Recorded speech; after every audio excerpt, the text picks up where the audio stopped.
Assalamu alaikum, peace be with you. We are going to be discussing a very important topic about galactic federations or other leading such organizations that people have heard about. So I'm going to discuss that. I'm going to speak in English today because I'm reporting on what my teacher, my spiritual teacher, Azora Mazda, formerly also known as Grandmother Kalali or Carol Kiesler. This is her recently revealed name as a member of the Ahuran Mazda Solar Council. So I asked her last night, is there a Galactic Federation? And she said, it's a construct. So I was very surprised by that because I used to believe that there is such a thing as the Galactic Federation. In fact, there's a website called Galactic Federation of Light or something. There are also Galactic Federation of Planets, Galactic Federation of Worlds, other types of things that are called Galactic Federation. And I believed that website that had those channelings, I guess, from different people that were supposed to be, or different extraterrestrials who were supposed to be members of some Galactic Federation. I believed that, and I even was posting some of those on my Facebook page. So she corrected me. There are different things claiming to be the Galactic Federation. No. So, but she said that there is one person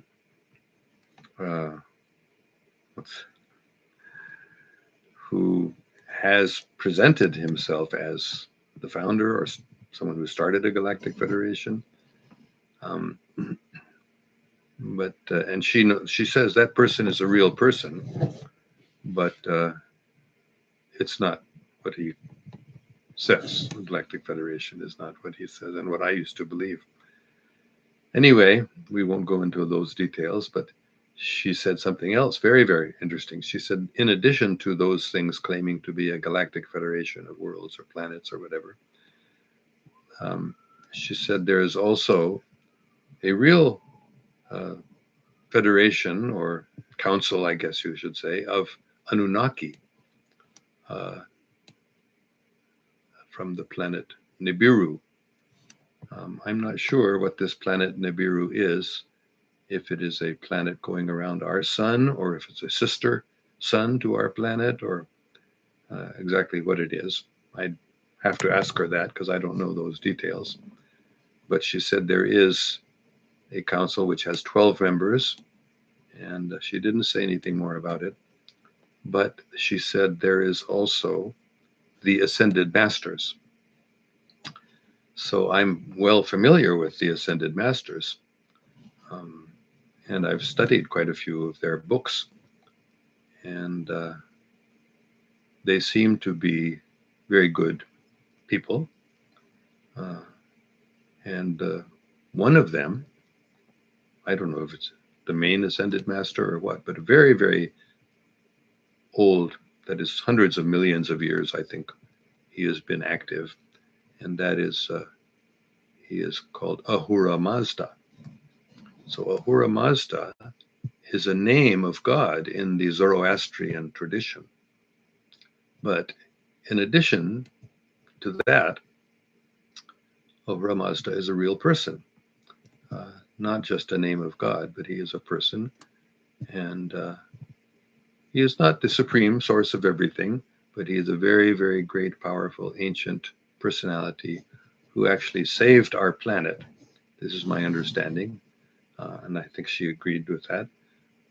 Who saved our planet, I don't know when, millions, maybe tens or hundreds of millions of years ago, when our planet, Earth planet, was about to be destroyed because there was no person on the planet who was really sufficiently conscious or humanly conscious.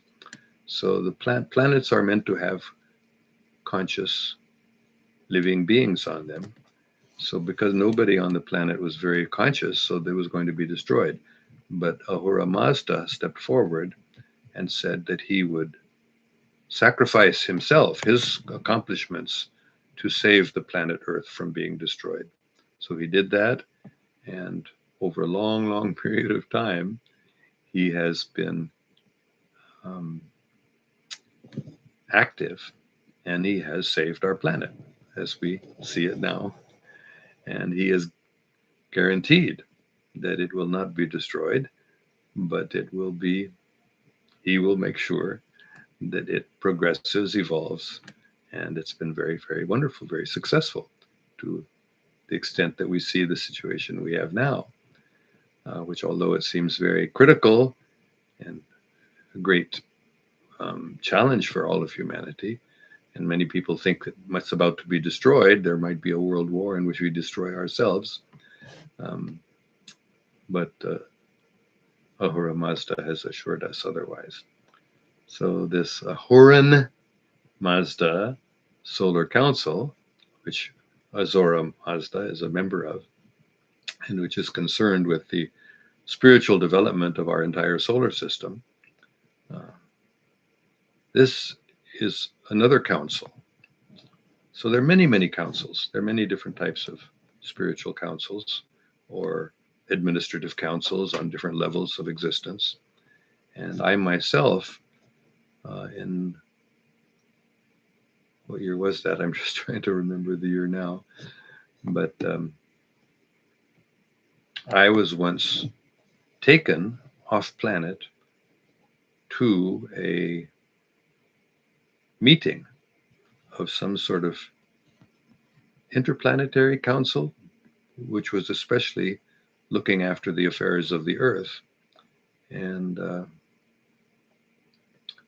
in that meeting, the decision was revealed, I guess, was made that the world would not be destroyed in an atomic war, because discussion was going on in that meeting. Some members of that council, or whatever it was, that they were discussing whether this world, this Earth planet, should be allowed to destroy itself, or at least not destroy the planet totally, but destroy most of humanity in a big atomic war, nuclear war, which was about to happen.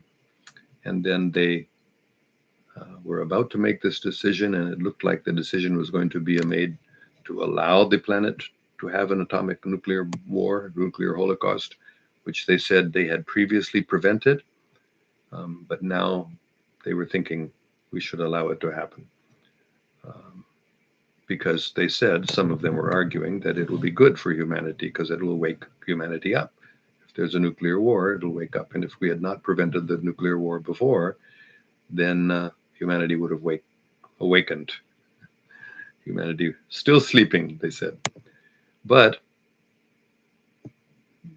then suddenly this personality appeared, who it was clear to everyone is a representative of a higher council than themselves, and who said mercy. He said only one word. He said mercy, meaning that this decision they were about to take to allow the world to have a nuclear holocaust, which was destined. It was part of human destiny, as I mentioned the other day.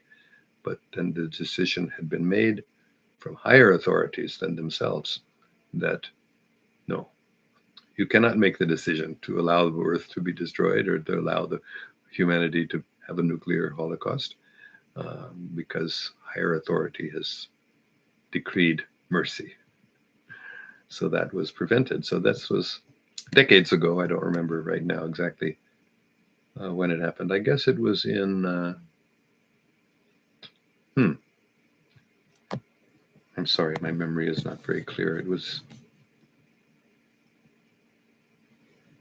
I think, 1999, 1998, 1998. And in 1999, this war was supposed to happen, was destined to happen. But then the decision was made in that meeting. So those sorts of councils are there. But I was told actually later that council was disbanded. So it doesn't exist anymore. So there are all these sorts of interplanetary galactic organizations intergalactic organizations. Uh, I know because Azora Mazda has also talked about the Laniakea supercluster of galaxies, thousands, millions of galaxies together.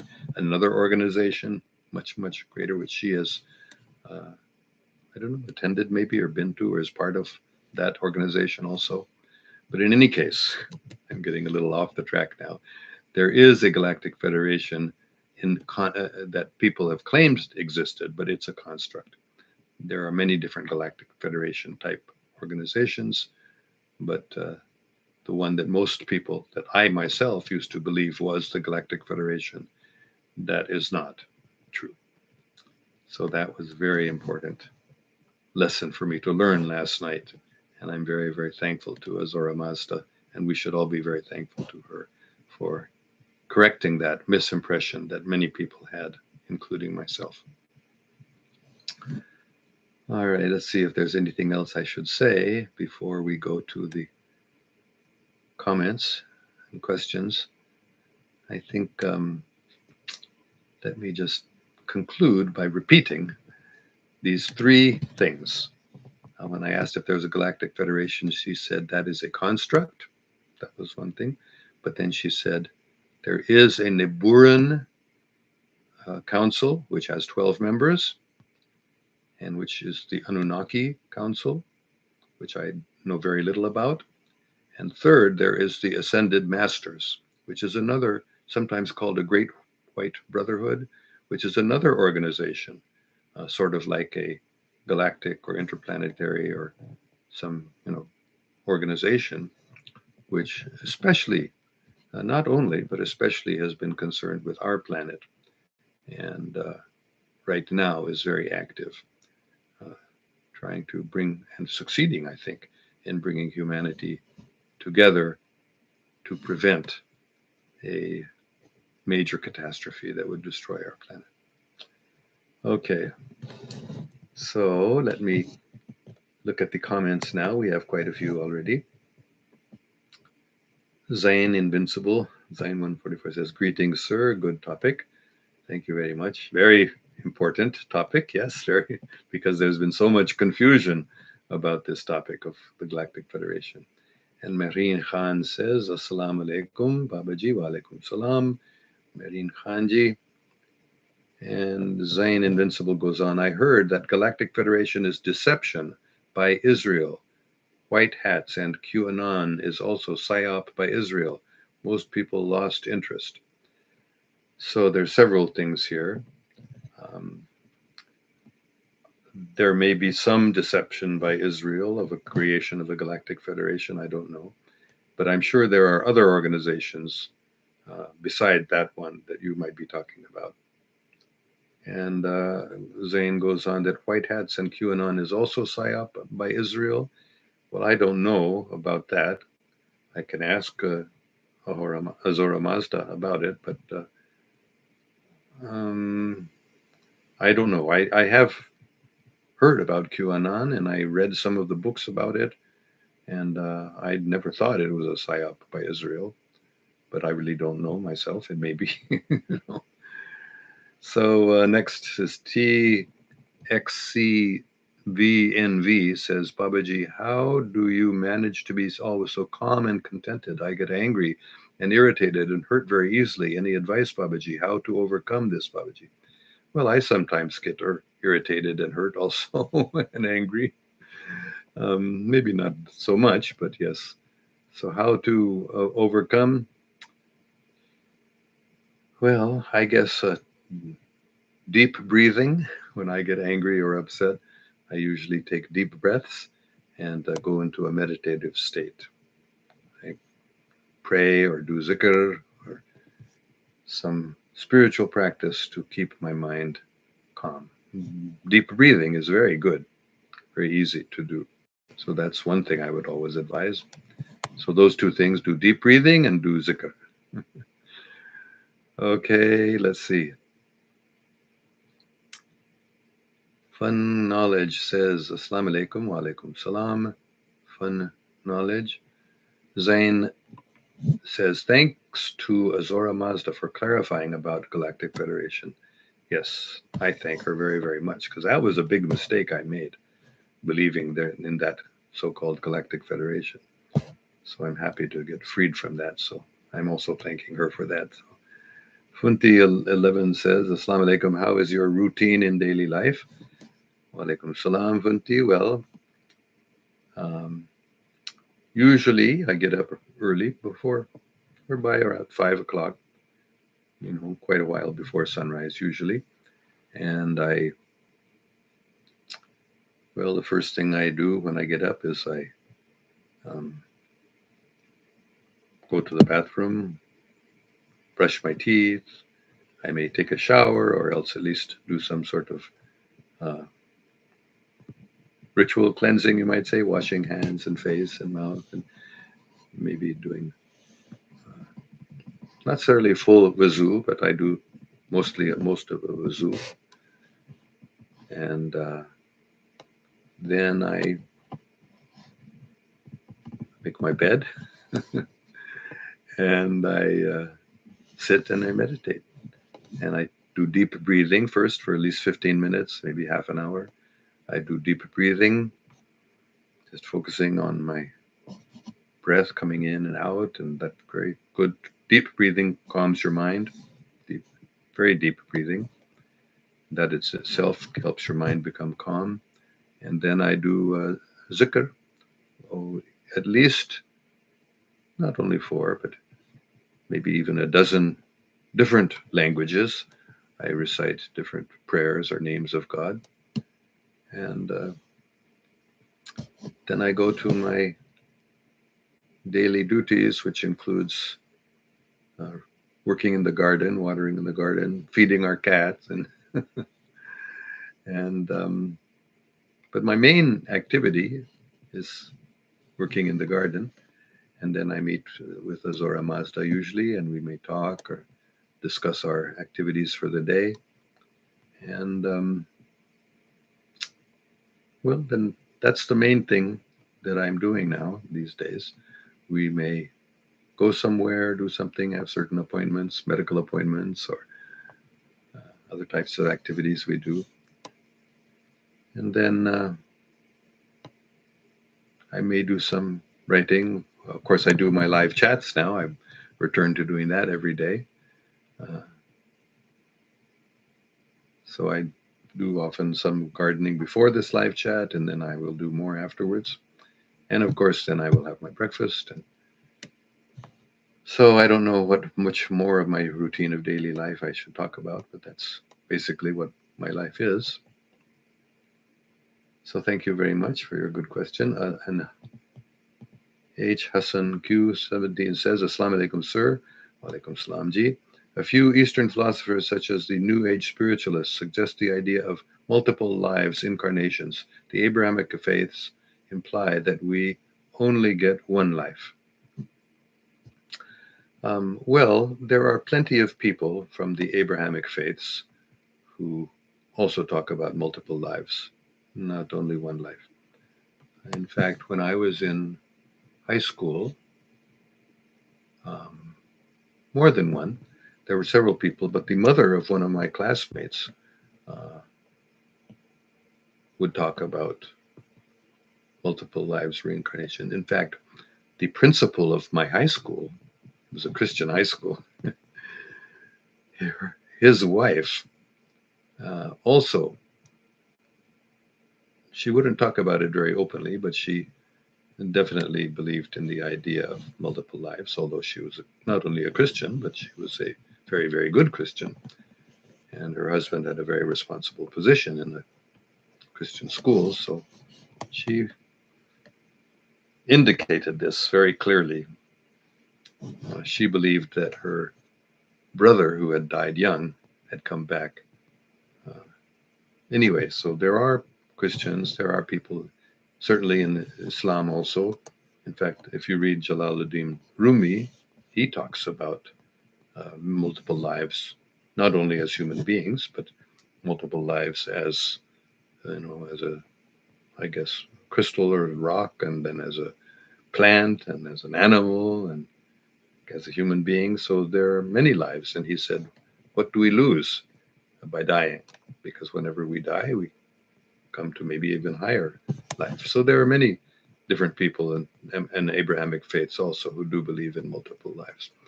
And as far as New Age spiritualists and Eastern philosophies, there are different ideas about what this multiple lives or incarnations are. The position I have taken is that we misunderstand what incarnation is. So therefore, the idea of reincarnation is based on a misunderstanding. We are not the body in the first place. So if we have only one life, um, what does that mean? We are not the body in the first place. We are not the body.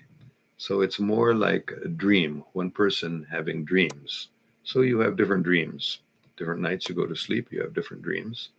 So different lives or different incarnations are more like that. Or another way of talking about it is going to the movies. You watch a movie. So when you watch the movie, you get involved in that movie. Sometimes you forget that you're watching a movie. You become so involved in it. So that's what these so-called multiple lives or incarnations are, in my opinion. My understanding is that we are one eternal person, soul, and we have different experiences, and we may think of them as different lives, but that may be not a better way. The better way to think about it is not as multiple lives, but as multiple experiences, like multiple dreams. Anyway, that's what my response is to your idea. You didn't exactly ask a question, but I guess that's what you were implying. What is the right idea? Abrahamic faiths or multiple lives or one life?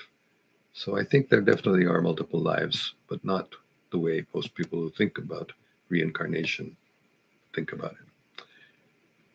Okay, Fanti says, do you pray tahajjud also? I pray whenever I can, not specifically tahajjud prayer, but I do pray very often.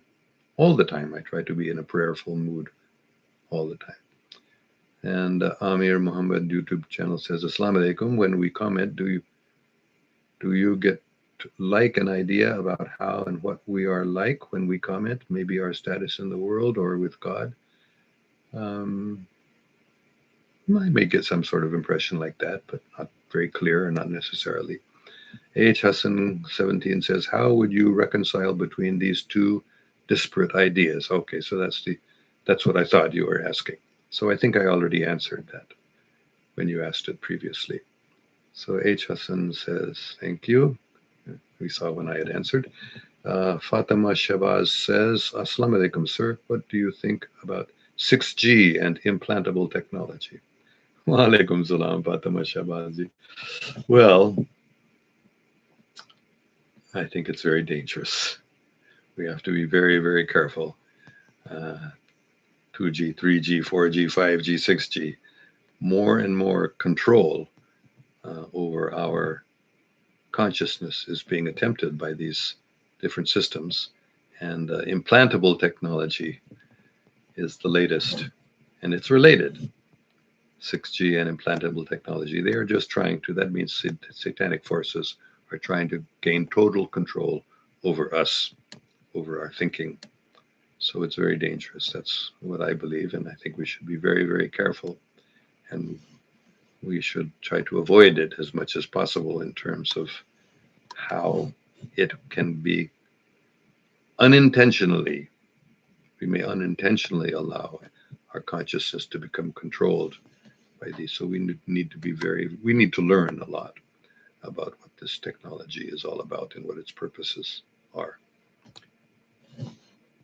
Okay, TXC BNV says, Jazakallah for the beautiful advice, Babaji. I will follow it, Babaji. Thank you. Malik Shahid says, Assalamu alaikum.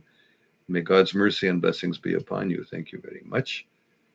Wa alaikum salam, and upon you too, Malik Shahid Saib. And he goes on, how to gain the love of Allah Almighty. Oh, wow, what a wonderful question. Well, Allah loves us all. God Almighty loves everyone infinitely, unconditionally. So how can we uh, love him or her in response? How do we gain unconditional love of Allah? Not only Allah's love for us, but our love for Allah. I would say for me, the most important thing is zikr, meditation, prayer, different types of meditation. As I've said, why do I do my deep breathing exercises? Everything I do. That's, I could say, honestly, I could say everything I do, I want to increase my love of Allah and of Allah's creation, both. You can't separate them, both together. And that's what I'm interested in doing. So that's what I'm doing, and that's my advice for anyone who wants to attain love, love of God, not love from God, because that's infinite and always, but love for God.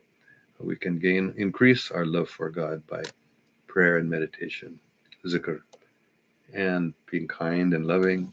There's so many things, but those are, for me, the most important thing.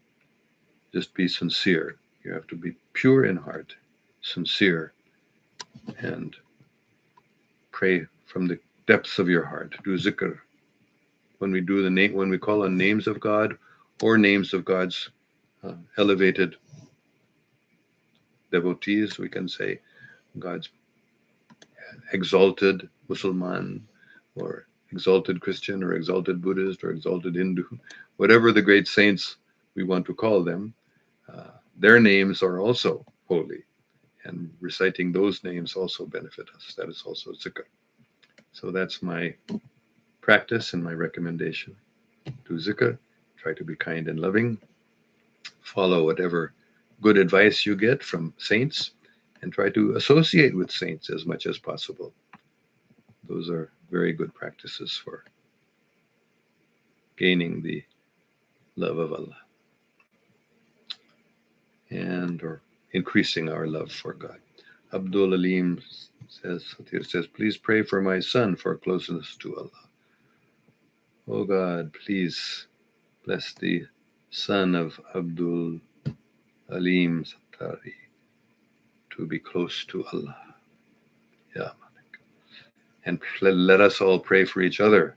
And please, you pray for me also, as I have been praying for all of you. Let us all become closer to Allah. That is the perfection of life. To become closer to Allah. When we become closer to Allah, we automatically become closer to everyone and every being, because Allah subhanahu wa ta'ala is in everyone's heart.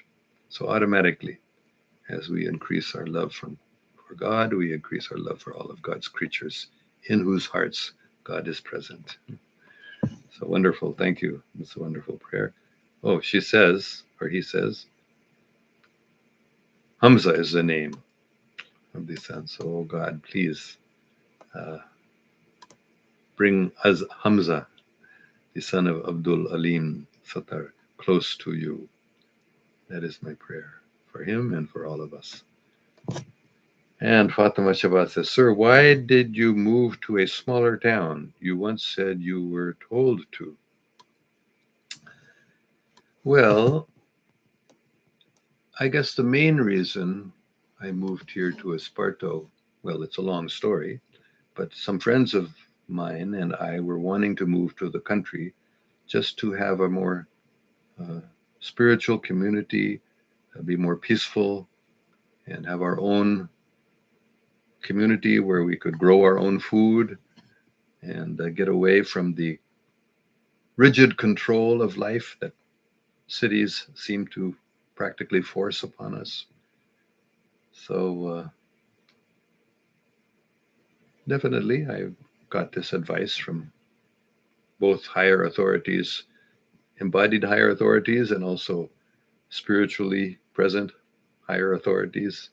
God in my heart, I was told, yes, this is definitely what I both wanted to do and was told to do by both friends who I respected, advisors, spiritual teachers.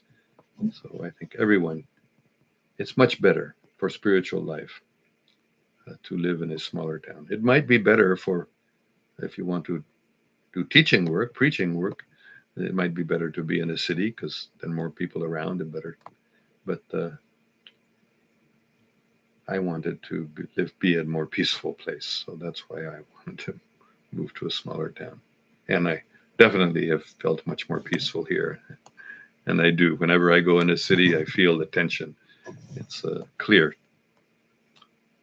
Okay, Danielle Abdullah Marwat says, Assalamu alaikum. How many years old you?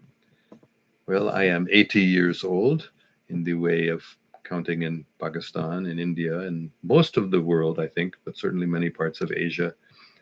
Um, we begin counting our first year as 1 year from the time of birth until one complete year. That is called 1 year. So by that way, I'm 80 years old.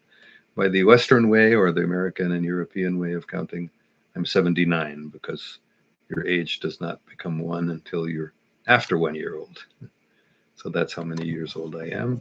I am just a little bit older than Pakistan. I was born about 40 days before Pakistan. So Marine Khan says, Babaji, please pray for me. I am always praying for you, Marine Ji. You've come on often and asked for prayers for you. So I'm praying the same prayer I pray for you. I'm praying for all of us all the time. May we all become great fighters in the spiritual battle that is going on in the world right now, which we call Armageddon, Ghazo-e-Hind, whatever name we want to give, the spiritual struggle to establish truth and love, especially love and truth and justice, mercy. This is the real goal for me, and I hope for you, to become great fighters in the spiritual battle and become happy by that process. That's the real happiness comes when we succeed in fighting for truth and justice and love and mercy. So that's my prayer for you. And let's see. Babir Qayyum says, Sir, I saw you after a long time and you look very weak. Are you in good health? I'm in pretty good health. I am, as I just said, 80 years old or 79 years old. So it's usual. You become weaker as you get older. When it's beyond a certain age, your mitochondria in your cells of your body, they become weaker and energy decreases. So it's not unusual. I hope I don't look very weak, but I'm not very weak. I have quite a bit of energy, but definitely less than when I was younger. But my health is okay. Ali Khan says, Assalamu alaikum wa rahmatullahi wa barakatuh. Bless Ustad Muhtaram.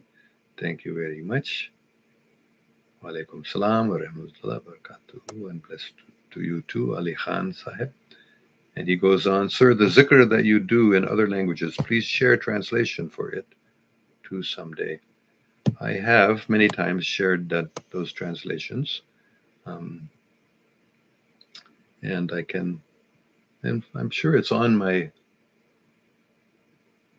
think it's on my website, but I posted it on Facebook. I've done YouTube videos about it also. But I guess I can take a minute and say the main ones I do. Of course, you are familiar with the Durud Sharif Ibrahimi in Arabic. And then I do the Baba Guru Nanak's Mool Mantar, which is Ek Omkar, means one God, Satnam, whose name is true or whose name is truth. Karta Puruk means the creator. Karta, the doer, the creator. Puruk means person. God Almighty is a personality. Puruk. Ajuni, unborn. Let's see. No, Nirbhau Nirvaya. He has no fear, Nirbhau, and Nirvaya, no envy. Akala Murta. Akala is also Azora Mazda's one name she was given. Akala means timeless or beyond time. Murat means form again.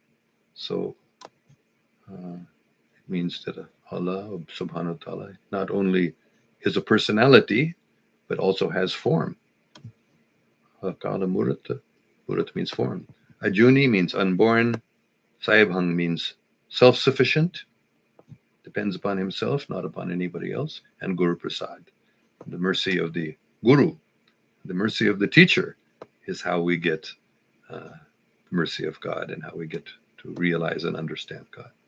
So that's the translation of the Zikr of Baba Guru Nanak Sahib's Mool Mantra. And then the Lord's Prayer, you know English, so I recite that. That is in English, so you know that's translation. And then the Hare Krishna Mahamantra, the translation of that, these are just names of God, but the meaning is, oh God, please engage me in your service. So that's the actual translation of that Hare Krishna Mahamantra. So thank you, Ali Khan Sahib, for that very good question. And then, oh, you have another question. Sir, is there a difference between Ahura and Azora Mazda? I think, Ahura Mazda and Azora Mazda? Yes, Azora Mazda, do you mean, is my teacher. She is a member of the Ahuran Mazda Solar Council. So I'm not sure if you get your terms exactly straight. I don't know Azora, but Azora is the name. Azora Mazda is my teacher's name that she has had for a long time, but only recently was revealed to me. And Ahura Mazda is the name of God in the Zoroastrian religious tradition. And also, Ahura Mazda is the name of that great personality, as I was describing a little bit earlier, who was the savior of our planet when it was about to be destroyed because there was no higher consciousness at all on it. Just like in the story of Hazrat Ibrahim alayhi salam, when the Sodom and Gomorrah, I think the city of Sodom and Gomorrah, they were so sinful, the people, there was not one good person in it. So, and Hazrat Ibrahim alayhi salam appealed to Allah, if there's even, just 10 or just 5 or even just one good person, then please don't destroy it. But there wasn't even one good person, so the city was to be destroyed. So the whole planet, there was not one good person. So the whole planet was about to be destroyed. So Ahura Mazda ji, or who's also called Sanat Kumara, another name of Ahura Mazda, is a different personality than Azora Mazda, who is my teacher. So I hope that's clear now. All right, I guess that's long enough. We've gone on well over half an hour. But the one last comment has just come. I'll make this the last one. Daniel Abdullah Marwat says, so you're 1 year older than Pakistan. Not 1 year older. I am only 40 days older than Pakistan. Okay, thank you all very much. Inshallah, we will see you tomorrow at 8 o'clock again. 8 o'clock p.m. in Pakistan, 8 o'clock a.m. here in California. Okay, may God protect us all. Allah Hafiz. And let's remember, the Galactic Federation is a construct. I have been corrected last night. I had the wrong idea about Galactic Federation. But there's also the Niburan Council, which is a very important council. And there's also the Ascended Masters Council, I guess you could say. It's a group of Ascended Masters. All right. So Yasir Sharif says, take care, Babaji. And you please take care too. Allah. May God protect us all. Be happy. It's a wonderful time to be alive now. So many incredible things happening.